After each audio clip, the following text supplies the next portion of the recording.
A week late, a dollar short. Lewis Hamilton is now the world champion. Not quite. Let's He's still a little bit behind Kimi, but the official news is in. Lewis Hamilton is 100% back, baby. Dude. So he never left. He never struggled. He was untouchable. Except this is the first time in 40 races he's won. And also the first driver in history to win for Mercedes, McLaren, and now Ferrari. Will he be the first in history to win a world championship with Mercedes, McLaren, and Ferrari? I'm it possible? Going to say yes. 100%. I'm with you. For those just joining, welcome to Rolling Start, the American F1 podcast. James, listen, subscribe, comment. All the things. Engage. Tell us what we're wrong. If you're American and you listen and you see anyone that is not American gaslighting us for being American and telling us that we should go back to driving in circles, some other fun ones we get. Yeah. You can only turn left. Yes. Why don't you gas them back on our behalf? Yes, please. Go ahead and do that. You have permission. Light it up in the comment section. Absolutely. Also, just for our listeners to know, James is the one who runs our social media. They don't care about that. He just does a flawless job, and he's so fantastic at it. It's extremely flawed. More clips to come. Dude, Lewis Hamilton. First off, for all the people who say Lewis Hamilton never left, we never doubted, he's always been here, you're gaslighting yourself and all of us. He hasn't. He's struggled. This is the hero's journey, 100%. Which is why we're all losing our minds right now. Because he is back. He made it back. And where did he make it back from? He made it back from hell itself. 100%. The man lost himself, lost his way. He was with Mercedes as they plunged into the abyss. He then went to Ferrari, struggled, and is now just reemerging. The sky's the limit for Lewis. Yes. And the reason we're all losing our minds is not because it's been inevitable. It's because it hasn't been. 100%. We weren't guaranteed it. No. And the fact that he has proved us all wrong is the reason all of us are losing our minds. Well, his last win was with Mercedes at Silverstone. God, that feels so long ago. It was so long ago. I remember how emotional it was for him. Because it was... He's been through a lot already. It was the first time where he was like, man, do I still have this? And then he felt like, yes. And then he went to Ferrari and had the worst year of his career. Yep. Absolutely horrid. Mm-hmm. And this is his first win over 40 years old. Which, I mean, can we just pause there for a second? Over 40. That's a big deal. That's a huge deal. Like an athlete competing at the highest level, achieving this success post 40, there are a small handful of people who can say they've done that. 100%. He is in the ranks of the upper echelon of greatness. Yeah, 100%. And he beat a world record. He beat the most first place positions in Formula One ever. Was it his himself. Record? I was waiting for the other shoe to drop. Yeah, he beat himself. But over 100 P1s. That's insane. It's crazy. It's insane. And he beat Mercedes at Barcelona, which is the track that everyone is good at. He beat them by over 20 seconds. Well, yeah, I mean, literally, Russ came in second, 19 plus seconds back, 9.5. Yeah, I mean, unreal. He ran away with it. 100%. Here's the thing about this, too, is this wasn't a fluke win. One of the questions that a lot of folks were asking is, did Lewis win or did Mercedes lose? And the response is, no, Ferrari won. Ferrari won. Ferrari made the right strategy call for once in their lives, and they actually pulled the right strategy. But even if there wasn't the virtual safety car and Lewis pitting and then coming out right as it's ending ahead of Russell, even if that didn't happen, he was like 16 seconds ahead of Russ. 100%. There was Gilles Villeneuve, I think it's 96 world champion for Formula One. He was saying Lewis had this race regardless of that, regardless. He won by 20 seconds. For what Ferrari did in Lewis's car at Barcelona shocked the entire field. Mm-hmm. They were not ready for what he brought. The wait is over, Ben. Lewis Hamilton and Ferrari are back. But is Chuck left in the dust? So here is the mega $1 million question everyone's asking, because Chuck has a horrid last few weekends, just signs a massive contract extension at Monaco. And then he's had it's not just a bad weekend. I know. It's a bad, I know. 5-2 again on race day to Hamilton. He's lost. He is struggling. And 4-3 in qualifying. Qualifying is where he shines. He's not doing it this time. Right now, he is in 4th place behind Russell.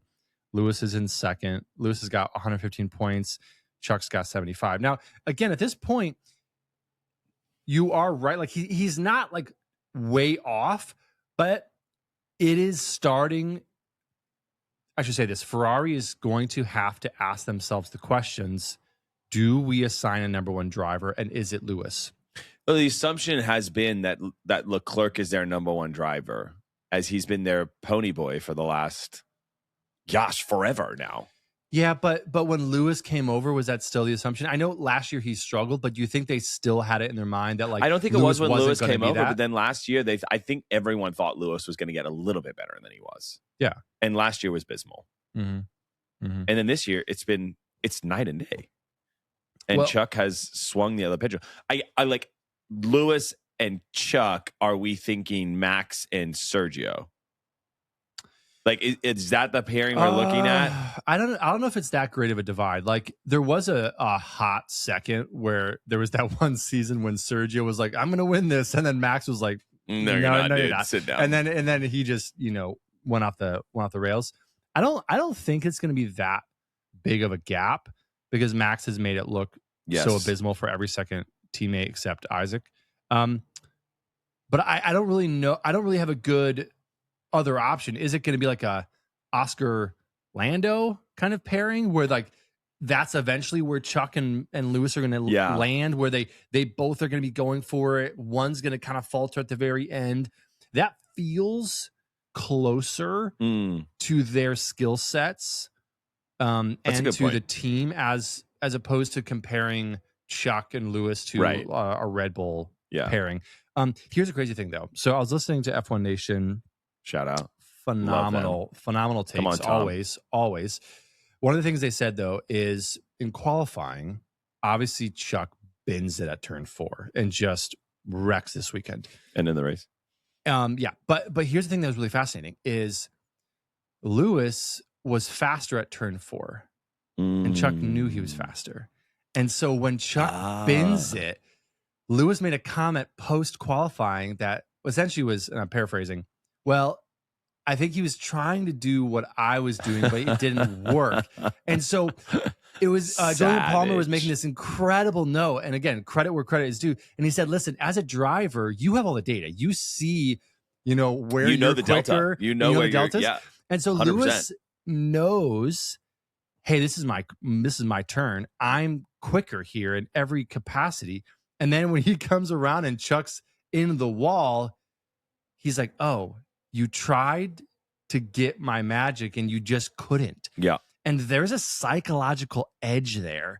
And Lewis, he notes it, he calls it out, and then he goes on to win, and frickin' Chuck goes on to DNF in the race. And so it's one of these moments where in the event Ferrari chooses a second driver, this weekend will be monumental. We will come back and say, yep, that was the moment when all of this started to unravel for Chuck in a really significant way, because Chuck is trying to get a hold of the car. Lewis has gotten a hold of it, and Chuck is starting to do things to try to mimic Lewis's style, and it's not working for him. It's not working, which is why I'm asking, are we looking at Hamilton, Charles, Max, Sergio? What you just described to me was we started out on even footing. Mm-hmm. And then the car started getting developed, and it moved away from one driver and moved towards another. You know, that's good nuance. That's really good nuance. Yes, that is the question before the jury. Is Ferrari going to start developing the car towards Lewis? And the thing is, Lewis has a handle on the car. It would only make sense that they would continue that trajectory. Well, and not only that, they brought a ton of upgrades to Barcelona. Oh, yeah. The floor, the bodywork, Mm-hmm. and all of a sudden, the Ferrari comes alive. There's so many variables. It was so hot. Everyone's power units are freaking out. Whatever. Yeah. Okay, shut up. And the hard tires, there was way 100%. hard tires. But it is now genuinely a 3-horse race for the World Championship. Mm. It is no longer an team battle between Antonelli and Russell. Yep. Suddenly, Yep. Lewis Hamilton has been flung into the mix, and he's 41 points behind not the second Mercedes driver, number 1 spot. And that's nothing. That At is this point. nothing. That's nothing. That is nothing. Kimi lost 25 points this weekend by not winning. Like, yeah, we'll get to him too. It is crazy. Mm-hmm. Russell, the weekend before that in Canada, out, done. Yep. 25 points missed. Ferrari, boom, boom, boom. Lewis, boom, boom, boom. Now, here's the hard thing, okay? Freddie V, Daddy Freddie, Big is Fred. out here. Big Fred is out here trying to lower expectations. As any good team principal would. That's why they make the big bucks. As any good Ferrari team principal would, because everyone knows that Ferrari has a history of looking good for a race or two, or starting strong, and in the past 50 freaking years, not following through. Yeah. Am I caught up on the Ferrari hype train? You know, like, well, yeah, of course. I mean, we got a Ferrari over here. We're surrounded by red. No, I mean, here's the thing. That's America, baby. Yeah, here's the thing. Well, that ain't Italian. Here's the problem with Ferrari is that, okay, Ferrari as a team and Lewis as a driver, their stories are parallel stories that we desperately want to believe in. Yes. Ferrari as a team, unmatched. Lewis as a driver, unmatched. Lewis as a driver has descended and has hit this deep depression in his career, and he is looking for a comeback. Ferrari as a team, it tracks. It's the same trajectory. Yeah. And so we desperately want their paths to align and them to both achieve so it. true. So this is why their story is mirrored. It's any race fan who's got a beating heart wants to see Ferrari win. And so that's why we keep getting suckered into this. Yeah. And this season, the fact that it's possible, like you're telling me there's a chance, like the fact that is where we're at, that's why it's so easy for us to just jump on this train, because we desperately want it to be true. We want Ferrari to finally beat their demons 100%. And we want Lewis to be the one to take them there. The hard thing is that this is a team that has been false dawn after false dawn. Well, I mean, your Australian accent came out. My false dawn after false dawn. False I've been hanging out dawn. with Australians all weekend, so I apologize. Yeah, so here's what's happening. You know what I mean? Like, it's a false dawn. And so I know. We're looking at, and it's like, you know, they've had really good performance over the course of these races, but then you hit Barcelona, they bring all these upgrades, but everyone else is crapping out because they can't figure out the tires, and it's so hot that they don't know what to do, and the engines are freaking out, and Antonelli's flipping blows up, and it's like, is it really it?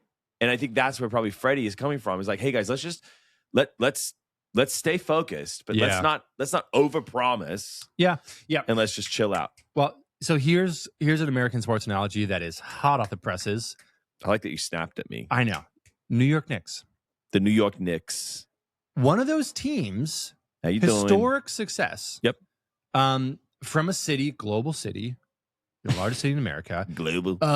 They're used to winning. Yep. As a city, just like the Italians, you know, it's in their blood. They're like, we are the Tifosi. We always win. Well, you haven't won in like forever. So you're losers right now. It's okay. I'm Italian. I can critique my own.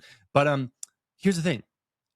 They just kind of got the fundamentals right. Yes. And they trounced San Antonio.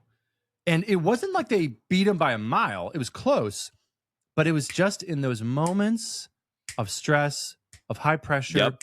It was just metronomic. Yep. It was just like, nope, New York's back.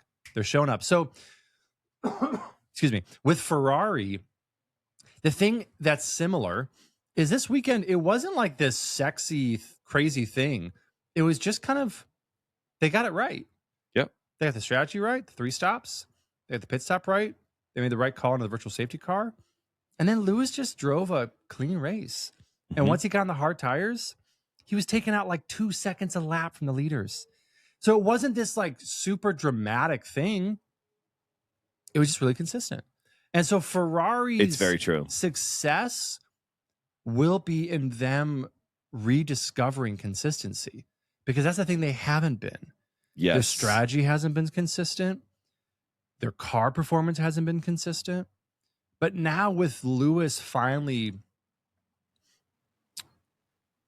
getting over that hump, and I think proving to himself mentally, I'm still here, I'm still in it, I can still do this, and I've got a car that can take me there. I think it's like, hey, let's just be consistent here. We don't have to be like, epic.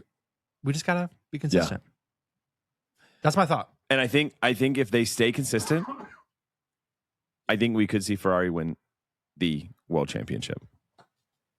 As a team or Lewis? As a team. Say more about the team, because that's going to require Chuck to pull his weight. Chuck, well, look at this. Okay, so even though Chuck was struggling this week, he had finished, he would have brought home a haul of points for Ferrari. Yeah. He was in 4th or 5th when he crashed or something like that. Mm-hmm. So, he basically gave the podium to Norris. Yeah, so he did. I think for as far as he is behind Hamilton, he's not far behind other teams. And if we're looking at the other, contributors to the 3rd and 4th spot, we're looking at McLaren, which is about as consistent as my 2-year-old. Yeah, and they're 50 points back from Ferrari. It's shocking. And they're just having so much struggles with that power unit. Mm-hmm. And then you're looking at Red Bull, which is just... Oh, no, they're not in the conversation with McLaren, Ferrari, Mercedes right now. So really, you're looking at Ferrari. If Hamilton keeps driving the way he is, and Chuck is a good driver and gets it underneath him, then I think we could see them. Yeah, for sure. No. So here's my last question on this. I want to press it a little bit further. Press it. Do you think that Ferrari needs to make the strategy call to tell Chuck, this isn't your year. You're not going to win this. We have got to have you support a championship push for Lewis. And if they can make that call, do you think it not only helps Lewis in the championship fight, but it helps them as a team to beat Mercedes in the team championship? Yeah, I think it's a really good question. Let's look up their stats real quick. So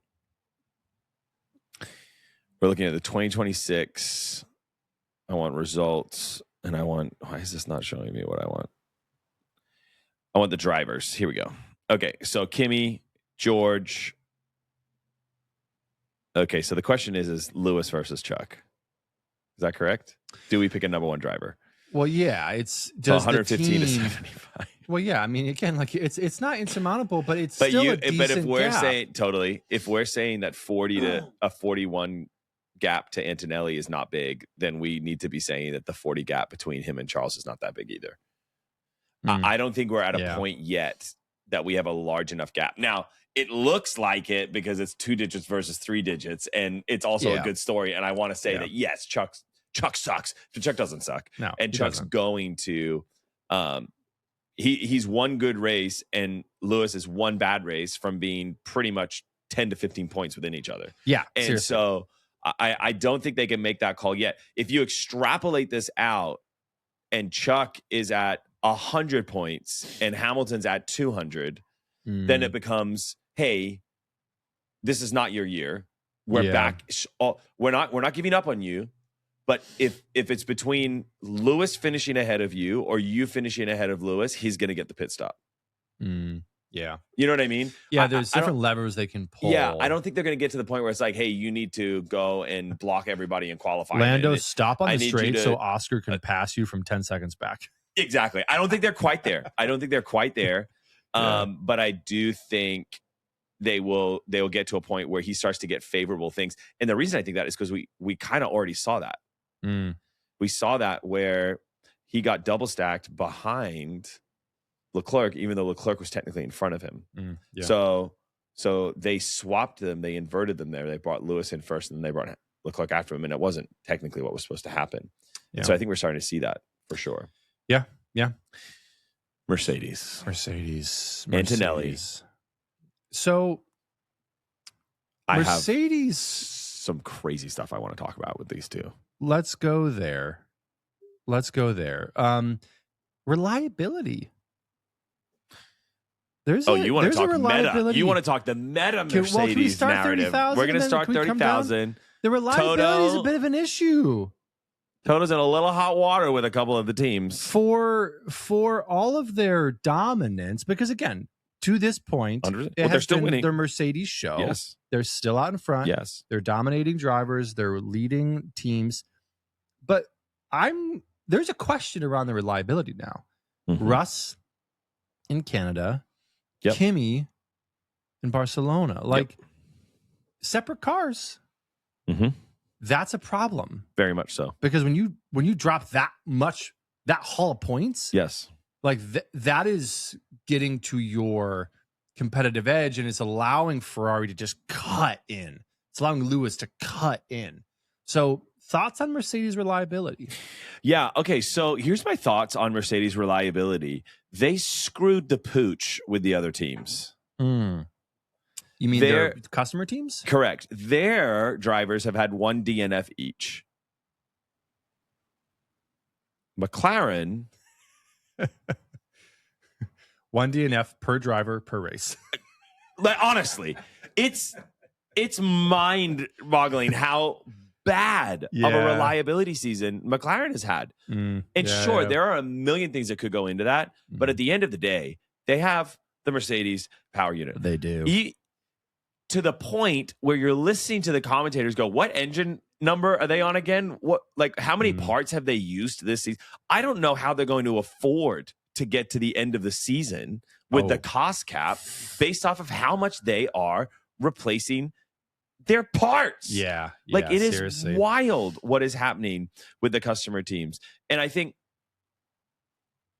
don't know if they'll be able to do this, but the talk right now is that Red Bull's powertrain is apparently the most powerful. And that is also confusing, question marks. Well, just because their aero sucks doesn't mean that their power unit doesn't.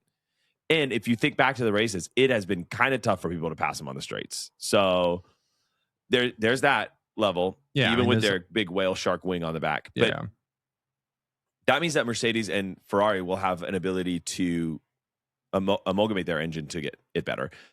Amalgamate is probably not the right word, but you know what I'm saying. Yeah. Homologate, whatever they call it. One of them fancy British words they use. Yeah. And that means that hopefully they could go and get, the reliability thing sorted. But I also just think it's they're drip feeding the team's information that they support.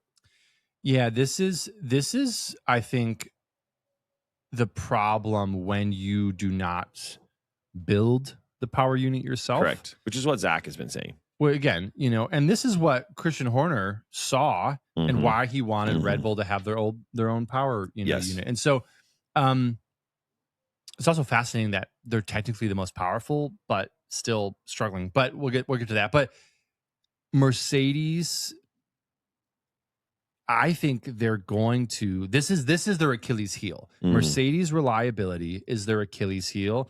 It's creating this wake of destruction for everyone who's buying the engine from them, and that's something that they're having to navigate. But if Mercedes loses this championship, I think it will be because of the reliability. I agree with you. And they came into this season so confident that they were going to just dominate. We even said it. They found their Death Star, right?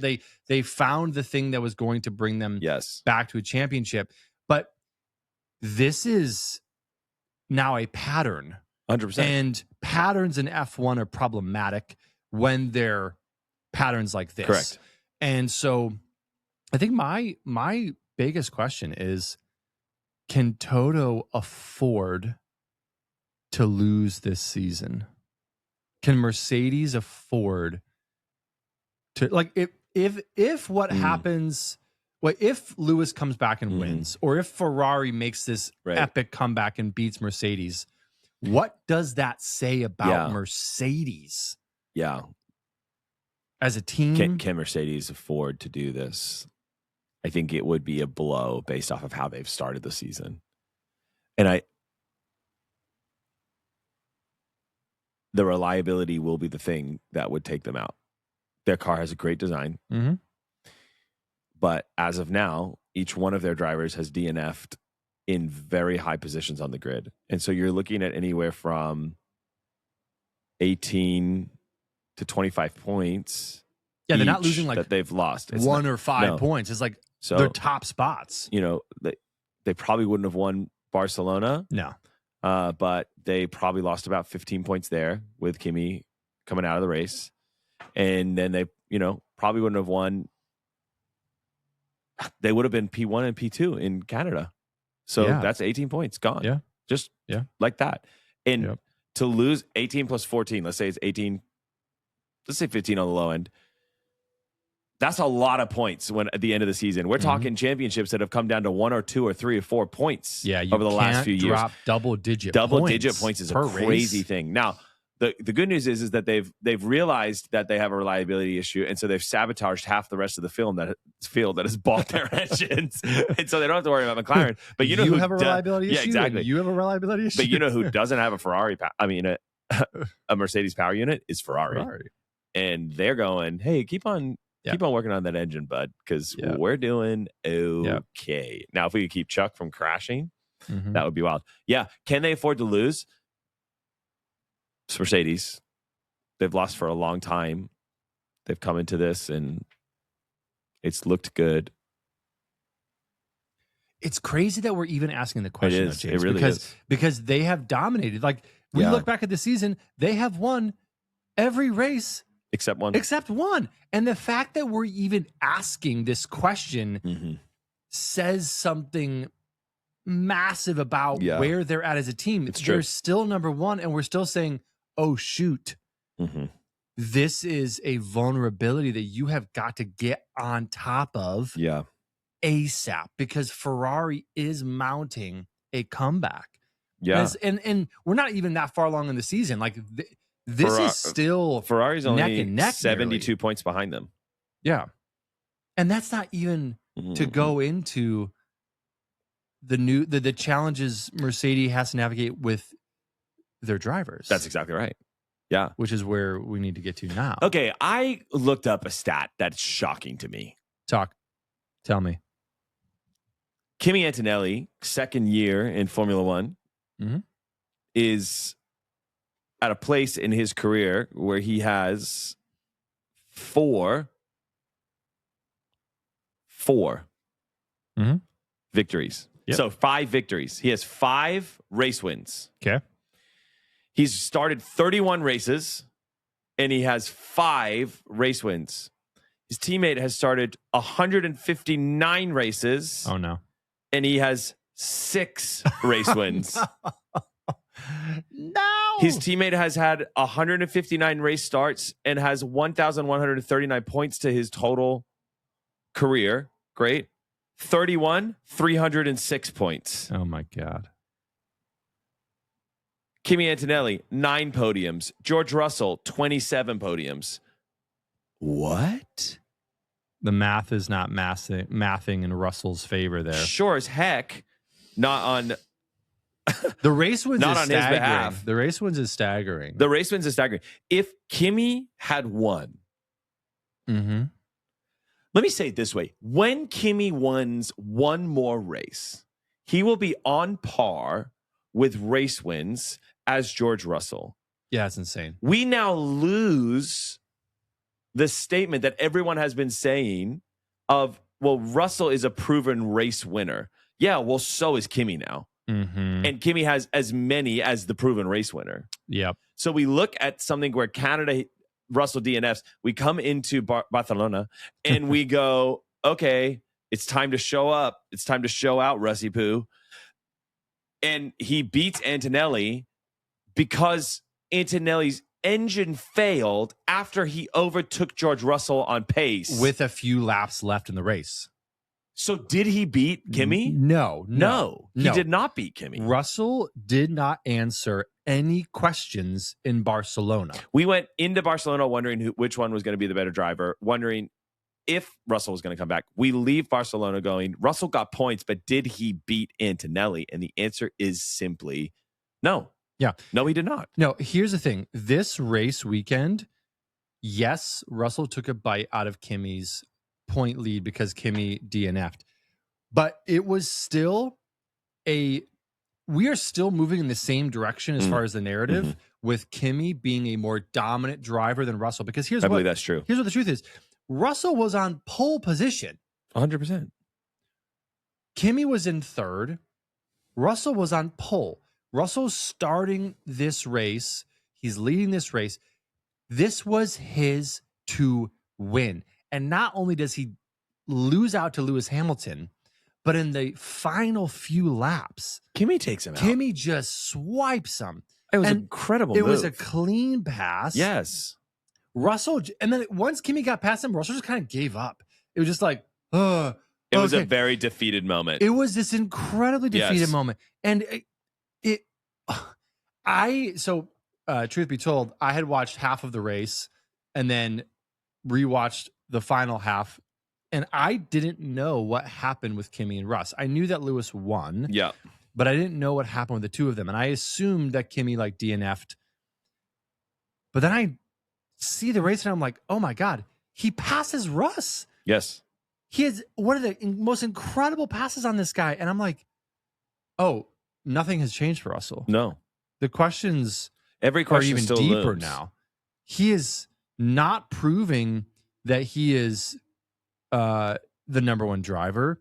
Kimi is still proving he's got the edge on Russ mentally. That's exactly right. He's the quicker driver. And the only reason he didn't beat Russell is because his car crapped out. Totally. Yeah. I mean, the sprint race in Canada, Antonelli's forced onto the grass twice. Mm-hmm. Then we get to the race weekend, and there's wheel-to-wheel battles, and then Russell DNFs. Heartbreak. Yep. We get to Barcelona. Their fight allows Lewis to get through, and then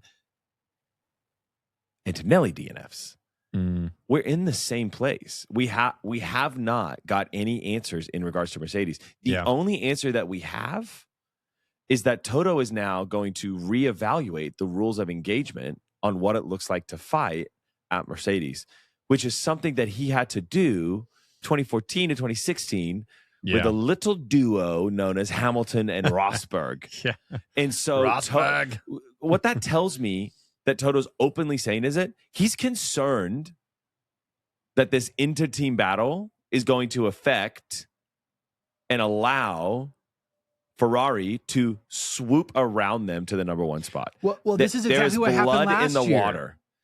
Yes, this is what happened last year when Max nearly achieved the greatest comeback in F1 history. Yes. Because it was 1 against 2. And it was Max against McLaren. And McLaren was taking points off of each other. And Max literally almost came back and won it in the most epic fashion. It didn't happen crushing, but it almost did. It came down to the last race. And Toto was like, oh, we're not repeating that. So the only way for Mercedes to ensure they have a chance to beat this surging Lewis is they got to pick one. Because if they allow this inter-team battle, everyone knows that when you're fighting, you're losing time. Every second. You're losing time when you are fighting and the person behind you is gaining. And so that's meta, that's in the race. It is the reality for Mercedes. Well, because they've got to pick one. It's changing the calculus on the Russell Antonelli equation. Yeah. Because you're exactly right. Every second spent fighting is an opportunity for a rival to gain advantage. We saw it because Antonelli and Russell were fighting. Hamilton was right back. He was. Right back. They brought him back in. That's what Wolff was looking at leaving. Back to like, can Mercedes lose? I think that's what Wolff's looking like. I can't do this, guys. No. I'm going to have to get in here. And if you guys are 5 seconds ahead and it's going to cost you 2 seconds a lap trying to get around each other, I'm just going to say, guys, stop, hold, go. Yeah. We're not doing it. I think Toto is looking. He wants the world championship. He wants it because here's what is at stake for Mercedes and for Toto Wolff. Mercedes, if they do not win, they run the risk of becoming Ferrari. Correct. They run the risk of becoming this dominant juggernaut of a team that has now went season after season without victory. 100%. And these are new regs. This is Mercedes' year to win.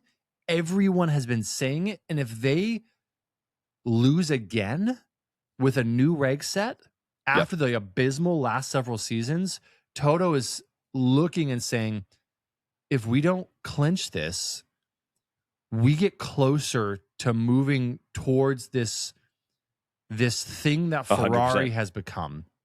And that's unacceptable.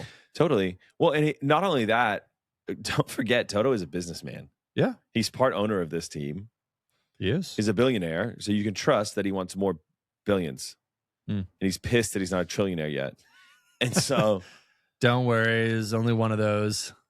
And he's not only looking at it from that perspective, he's looking at it going like, yo, we go into next year, we could go from having 4 out of the 11 engines to having 1. We're looking at, that is money. That's money. That is money. That is exposure. So when McLaren wins in 2025, it's an amazing day for McLaren. Do you know what it's also an amazing day for? Mercedes powertrains. Yes. And so he's going, I got a brand I'm representing. And I've got a reputation I'm trying to uphold. Yep. And I will not let these 2 drivers come between me and number 9. I will not allow it. And so I interned for a lawyer a long time ago. This is not where I thought this was going. We'll get to it. I believe you. Something he said was fascinating to me. And he said, Ben, let me tell you something. He said, your client is your enemy. Yes, you're representing them. Yep. But your job is to get a deal with the opposing lawyer. So there's this really interesting dynamic between a team principal and his drivers. Yes. And in the instance of Toto and his drivers, Toto, yes, obviously he's the leader of the team, his team principal, but he also has to be able to step back, like you're saying, and think of number 9. Yeah. Think of the brand. Think of the fact that he is in deep crap with every customer team. Correct. Because the engine is his call failing. list is long. And he has to say, guys, I need to make a decision that may put us 100%. at odds with each other. Yeah. Where it may feel like I do not have your best interest in mind. But guess what? This is bigger than you, George Russell. Yes. This is bigger than you, Kimi Antonelli. Yes. We are Mercedes, and we have got to make decisions for Mercedes. And that's the piece around, like, back to the lawyer thing. Sometimes your client is actually your enemy. Yes. You have to strike a deal. You've got to think big picture. Correct. And long Toto, term. you got to think long term. And Toto's in a position where he's going to have to revisit the rules of engagement. And the only person that this is going to be a negative experience for is George Russell. Yep. Because he's at 159 race starts and Antonelli's at 31. Antonelli's going, great, I'll wait another year. Russ is going, and he's probably going, I'll probably win it anyway. And Russ is going, no, this is it. This is the only chance I've got. Yeah. And so, but with Hamilton closing, both drivers have to be aggressive about not just obtaining points, but protecting points from being obtained by Ferrari. Mm-hmm. And that's where Toto might just have to make the call and do what he needs to do. And this is what leadership is. Leadership is Correct. disappointing people at a race that they can buy into. And Toto is going to have to lay down the law. 100%. Now, here's the thing. Here's my last question around this. Do we, as F1 fans, want Toto or Freddie, for that instance, to say, you are the number one driver, Kimi. You are the number one driver, Lewis. Do we want them to designate a number one? Yes, I do. Say more. Because the reason why Toto is going to say, Kimi, you are my number one driver. And the reason why Freddie V is going to say, Hamilton, you are my number one driver, is because two drivers on two different teams are going to be competing for the World Drivers' Championship. And when that happens, oh my God, I am excited. What I would rather not see, and I think this is unique to this year, is in years past when Toto has said, Valtteri, you are the number two driver, we're going to prioritize Lewis. Valtteri was in second or third every single freaking race anyway. Mm-hmm. But then the year came where Hamilton was number one and Verstappen was number one, and everybody loved 2021. Unreal. It was a season for the ages. I don't know if you will have a better season in Formula One than Prost versus Senna and Hamilton versus Verstappen. Let's go. It is even Schumacher's. Yeah. Period. There was no battles like that. So we're looking at a possible third epic fight for the World Drivers' Championship between the youngest driver on the team and one of the oldest drivers on the team, between the new crop of World Driver Champion status winners and the old guard clashing together. I mean, it is Titan and demigod. It is an epic possibility. You know what I mean? Freddie and Toto, assign your number one drivers and let's get on with this. It's Atlas versus Apollo. You know, phenomenal. It's just wild. And that's just as you're describing it. That is what we want. And so it's not artificial when teams make assignments. No, they're not creating something that wouldn't already exist. And it's not unusual. It's not unusual. And this is okay. This is the thing that just happens in sports. Correct. In American sports, all the time, you got to say, hey, I'm making a substitution here. Mm-hmm. I'm bringing in my reliever. Hey, I'm not going to play you today. I'm not having you start. I'm pulling you out early. Like, it's strategy. In F1, strategy looks different because you do have your two teammates on the field at the same time. But sometimes you just have to make the call to say, listen, the team comes first, and this is what's best for the team. Mm-hmm. And so at the end of the day, that's every sport. It's about the team. It's about us winning, us achieving the goal we set out to. And again, Formula One's one of the largest sports in the world. You got thousands of people on the team. And so I think now what I don't want to see is what McLaren did with Lando saying, hey, Lando, can you stop on the straight so Oscar can pass you from 10 seconds back? Nobody wants to see that because that does feel like that sucks. That feels just fake. That. And like, it's just like, what are we doing here? It's weak. But with Toto saying, Kimi's proven himself. Mm-hmm. He's faster. Mm-hmm. George, this isn't your year. Mm-hmm. You got to support Kimi. Correct. And with Freddie saying, hey, Chuck, you're going to be here for a while. We just signed a big contract. Yep. But I need you to support Lewis. Then you've got this epic number one going against each other, and the number twos being utilized strategically to fight the other. Like, I mean, the possibilities of that kind of scenario are endless. 100%. Well, you think to the 2021 battle, the final race of the season, and you've got Sergio holding Hamilton up. Minister of Defense. And it was, Latifi crashed, and that was a major contributor. We're not going to go into it. But anything can happen in F1. Oh, golly. He got it's called paid racing big bucks. tie. But that's second driver usage right there. Oh, huge. Hey, dude, your race is shot. You don't matter anymore. You are literally superfluous. Mm-hmm. We need you to keep him behind as long as you can. Get as many penalties as you need. Get as many everything you need, and just keep him behind. And he did. He did. And who caught up? Max caught up. Poo.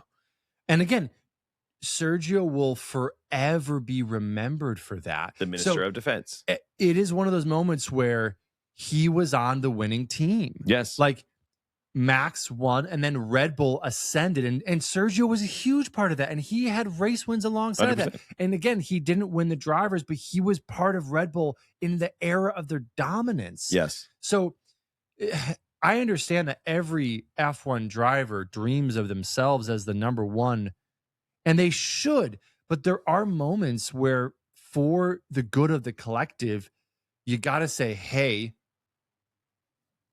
I believe in us as a team, and I know my role this year. And it isn't to be the number one, it's to get us number one. Yes. And that is a different role, and that's a hard 100%. thing. And I'm not saying that it'll be easy for Chuck or Russ. We're already assuming that that's going to be the conversation. But I do think it would give F1 a duel for the ages if we can get there. I really hope that becomes a reality. I do too. I do want.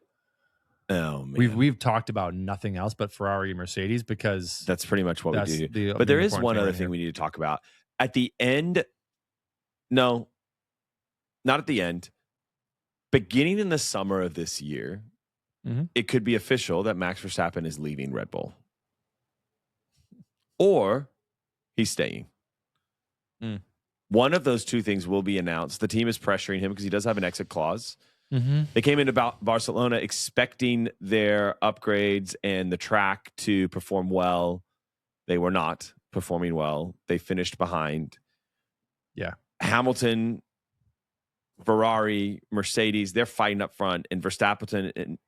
This is my new Snapple flavor. Is not. Yeah, he's not there. 40 seconds off the pace. Not what he's looking for. Nope. And so there's a real push for him to either stay or leave. I hope that Max leaves Red Bull. They've accomplished a lot together. They have. I think it's wonderful. I think he should go try something else. Yeah. And I think he should experience something else in F1. Yeah, try something else in F1. Go try another team. Anyone will take him. Everyone will make anything work. There's really only like two options. Yeah, sure. Mercedes and McLaren. Okay. Yeah. Which both have drivers. Technically, but if you can buy Danny out, you can buy anyone out. Well, yeah. So the market's open.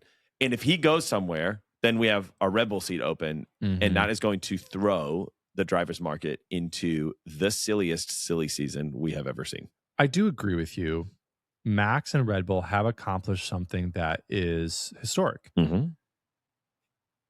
And look at what we're enjoying now with Lewis at Ferrari. 100%. A Max move would be of the same caliber. Yeah. You know, like if Max took Russell's seat. Oh, that's exactly what I'm thinking. And it was Max and Antonelli. Oh my God. Toto. The marketing alone. I mean, unreal. And we would have, and imagine this for a second. Ferrari, Lewis, Chuck. McLaren, Lando, Oscar. Mercedes, Max and Kimi. Like it would be wild. We're talking 6 drivers, 3 teams. Where next season, if their engines are on point, if they are all, we're talking about 6 race winners, 6 people. Not only that, we're win talking about 3 world championships. You've got one. Unreal. You've got 1 with Norris. You've got 4 with Max, and you've got 7, probably going on 8 this year with Lewis.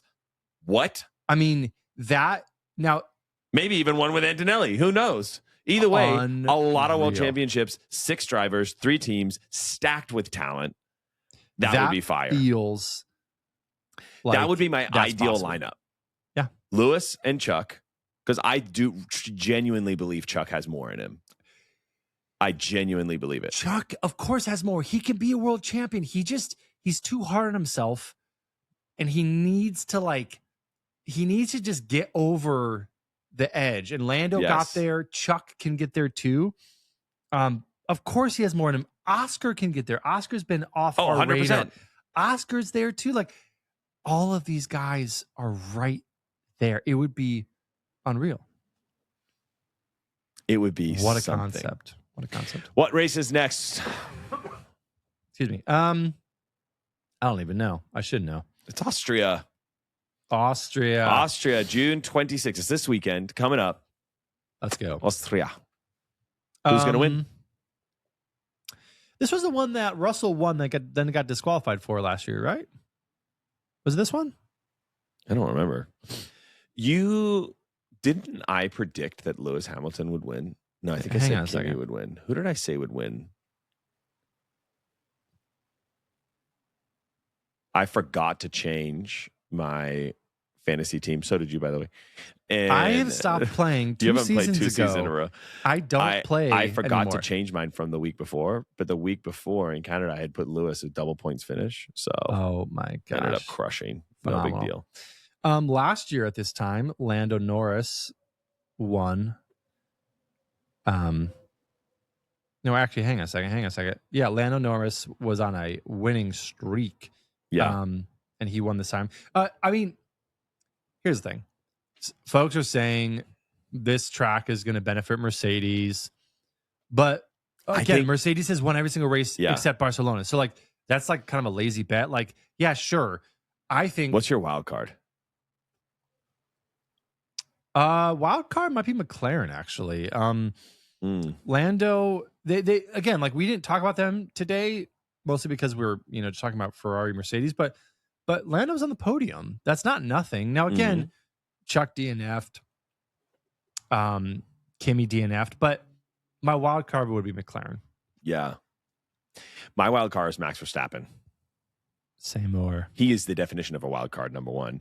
Yes, the Rebel Ring is something of a special place for him. Yeah.